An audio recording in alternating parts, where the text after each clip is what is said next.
All right, we're diving into the Dustwing archives today. We're pulling up a really fascinating file. Entry 5, dated December 21st, 2025. The title? Simply, The Sandpiper Job. Now, this file is absolutely crucial because it gives us this incredible ground-level view of the early days of the Article V crackdown in Tahala. And it all focuses on one small, highly specialized crew, operating deep in the shadows. The entry kicks off with just this one powerful line. You see, the archivist wasn't just logging the weather, they were setting a mood. In Tahala, this kind of relentless rain, it means dread. The whole atmosphere is thick with salt, with humidity, and that low hum of the city's unstable necrotic core tech. This isn't just a city, it's a powder keg just waiting for a spark. And that powder keg, it's got a name, Article 7. Right after the initial incident with the Sandpiper, High Commissioner Tovin brought down the hammer, giving his Golden Lions total control. We're talking indefinite detention, insane fines, patrols on every single corner. The city basically became a maze where every shadow could be a threat, and any stranger, well, they could be an informant. What makes this whole record so compelling is how it breaks down this little covert cell. First up, you've got Raven, the human sorcerer. He's the social engineer, the charmer. Then there's Bones, a wood elf monk. He's the silent infiltrator, the kind of guy who can just blend into the background. And the anchor of the team? Steel Gobbo, a teal-skinned goblin artificer. He's the tech expert with a real knack for machinery. This isn't some random crew, it's a perfectly balanced unit.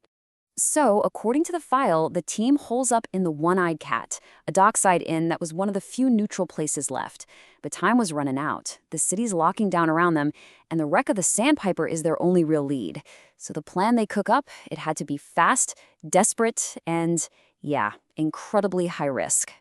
And here's the key thing they figured out right away.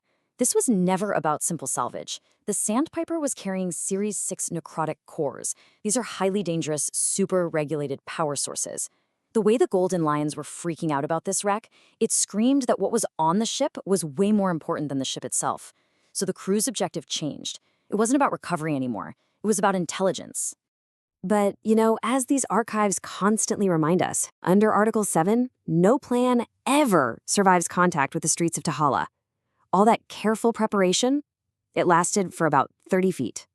The second they stepped outside, the plan was shot. A Golden Lion patrol had the whole area sealed off, and our crew walked right into the middle of it.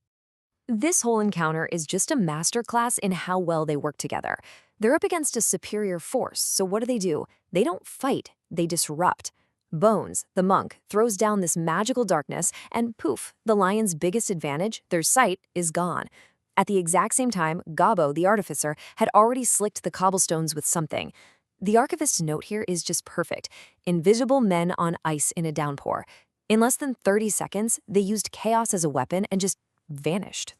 So, after they shake that patrol, the crew regroups down by the Sandpiper's berth. And that's when they see how big the Lion's operation really is. We're talking a full-scale salvage effort. A direct approach was totally out of the question now.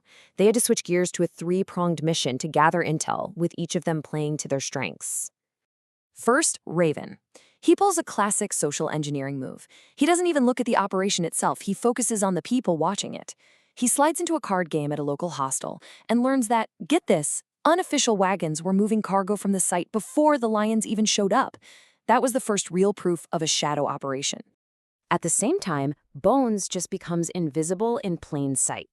He's disguised as a pier worker, spends an hour just sweeping near the command post, listening. And the intel he gets is a bombshell. He hears the Lions complaining about manifest discrepancies. The official records said there were 6 cargo units, but the divers hadn't found a single one. They were looking for something that wasn't even there anymore. And finally, there's Gobbo, taking the technical route. He uses his small size to slip past the sentries and get right up close to the salvage equipment. He wasn't just watching, he was analyzing their tools, trying to figure out exactly what they were looking for. It was a huge risk, but it was for the most detailed intel they could get. So this three-pronged attack was working like a charm. They were getting intel from every angle, painting this perfect picture of the Lions' desperate search for missing cargo. And then, according to the record, something just happened. Something nobody could explain. Right at the peak of their operation, everything just stopped. A withdrawal order comes down, and the Golden Lions pack up and leave, fast. They don't even secure the site. For the Lions, who are normally so relentless, this sudden stand-down was a huge deal. It meant something had changed, way up at a high level. Raven and Bones make it back to the rendezvous point as this weird silence falls over the docks. They wait. They watch. But their tech expert, the one who took the biggest risk of all, he never showed. Daz Steele Gobbo was gone.